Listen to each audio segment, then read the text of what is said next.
اعوذ باللہ من الشیطان الرجیم بسم اللہ الرحمن الرحیم۔ اسٹوڈنٹس، آپ کے کیا حال چال ہیں؟ امید ہے کہ آپ سب خیریت سے ہوں گے۔ آج جس موضوع کے اوپر ہم نے بات کرنی ہے وہ ہے محنت کی برکات۔ محنت کیا چیز ہے؟ دنیا میں حرکت، قوت اور کام کی سرانجامی محنت کہلاتی ہے۔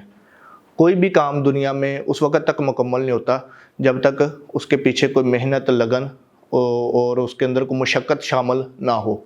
اور انسان دنیا میں کامیاب بھی اسی طرح ہی ہوتا ہے کہ وہ مسلسل محنت کرتا رہتا ہے، زندگی میں جد و جہد کرتا رہتا ہے، کوششیں کرتا رہتا ہے، کام کے اندر دوڑ دھوپ لگاتا ہے اور آخر کار اس کو اس کا پھل ملتا ہے محنت کی شکل میں، کامیابی کی شکل میں۔ انسان زندگی میں کامیابی اسی طرح حاصل کرتا ہے۔ اللہ تعالیٰ نے محنت کش آدمی کو پسند فرمایا ہے۔ اللہ تعالیٰ نے دنیا میں کوئی چیز ایسی نہیں بنائی جس کے اندر محنت درکار نہ ہو۔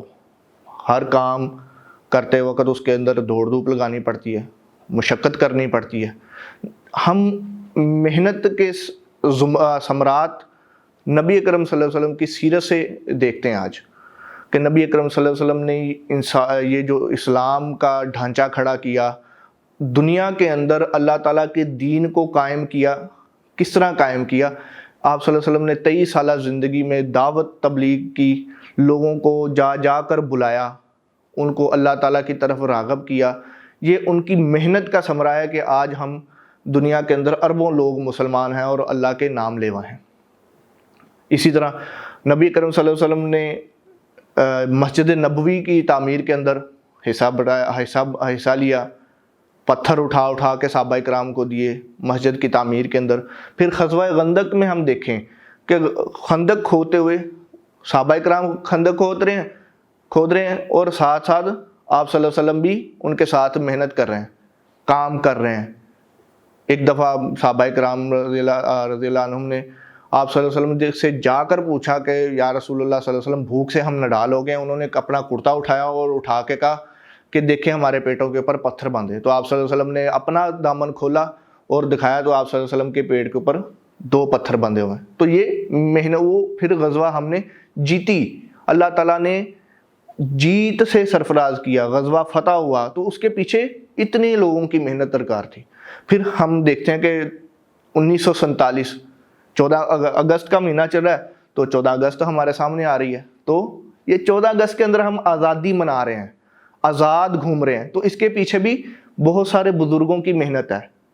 سر سید احمد خان، ان کی محنت، انہوں نے اتنے بڑا اسکول آف تھاٹ کھڑا کیا، لوگوں کو تعلیم سے، جدید تعلیم سے روشناس کروایا۔ یہ ان کا ایک محنت ہے، ان کی ایک محنت ہے۔ پھر دیکھیں کہ قائد اعظم رحمہ اللہ نے کتنی جد و جہد کی اس ملک کو کھڑا کرنے کے لیے، اس ملک کے لیے، مسلمانوں کو آزادی دلانے کے لیے۔ علامہ اقبال نے سر توڑ محنت کی، لوگوں کو اپنے اشعار کے ذریعے سے سمجھایا کہ مسلمان ایک الگ قوم ہے، 2 قومی نظریہ قائم کیا۔ آخر کار ان کے نظریے کے اوپر 14 اگست 1947 کو پاکستان مارد وجود میں آ گیا۔ یہ بھی ایک محنت کا ہی سرچشمہ ہے۔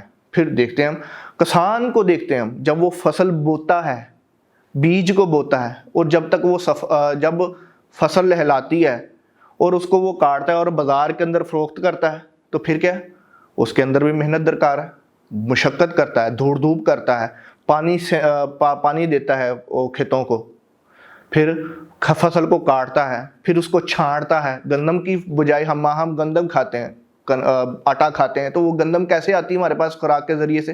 کہ کسان نے ایک بیج بویا، پھر وہ اس کو پانی دیا، پانی سے کیا ہے؟ فصل کھڑی ہوئی، پھر اس نے کاٹا، پھر اس کو چھانٹا، پھر وہ ملوں تک پہنچی، پھر آٹا بن کے ہمارے پاس آئی۔ تو یہ ایک اتنی لمبی سیریز ہے محنت کی۔ پھر اس طرح ہم دیکھتے ہیں کہ سائنس کے اندر کئی ایجادات ہیں۔ یہ اتنا بڑا بورڈ آپ کے سامنے نظر آ رہا ہے، یہ کسی لکڑہارے نے بنایا، تو اس کے اندر دیکھیں کتنی محنت ہے۔ ایک بڑا سارا تختہ بنایا ہوگا مشین کے اندر سے، پھر اس کے اوپر یہ سفید کلر کا اس نے لگایا ہے، پیسٹ لگایا ہے، فارمیکا لگایا ہے، پھر ہم نے اس کے اوپر لکھنے کے قابل اس نے بنایا اس کو، کافی ساری لکڑیاں لگی ہیں جس کے اندر وہ کھڑا ہوا۔ یہ ہے کیا ہے؟ محنت ہے۔ پھر ہم دیکھتے ہیں کہ ہم پڑھائی کرتے ہیں، 6 کلاس میں، ہم 6ٹھی کلاس میں ہمارے پاس تقریباً 8 اسباق ہوں گے پڑھنے کے لیے، تو 8 اسباق کے اندر ہم جب پاس ہوتے ہیں تب ہم کو وہ 7ویں جماعت کے اندر داخل کرتے ہیں. تو 6-7 ماہ کی وہ محنت ہوتی ہے جو ہم نے پڑھا ہوتا ہے, پھر آخر میں اساتذہ اکرام کیا لیتے ہیں, امتحان لیتے ہیں.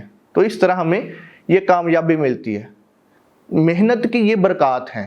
نبی اکرم صلی اللہ علیہ وسلم کی زندگی سے ہم نے دیکھا, اپنے بزرگان دین کے سے دیکھا کہ محنت انہوں نے کی اور کامیاب ہوئے. اسی طرح ہمیں بھی دنیا کے اندر محنت کر کے کامیاب ہونا ہے. اگلے اسباق کے اندر ہم دیکھیں گے کہ زندگی کا آداب زندگی کیا چیز ہے, لوگوں کو زندگی گزارنے کا طریقہ کیسے آتا ہے, اس کے بارے میں ہم پڑھیں گے انشاءاللہ تعالی. اللہ حافظ.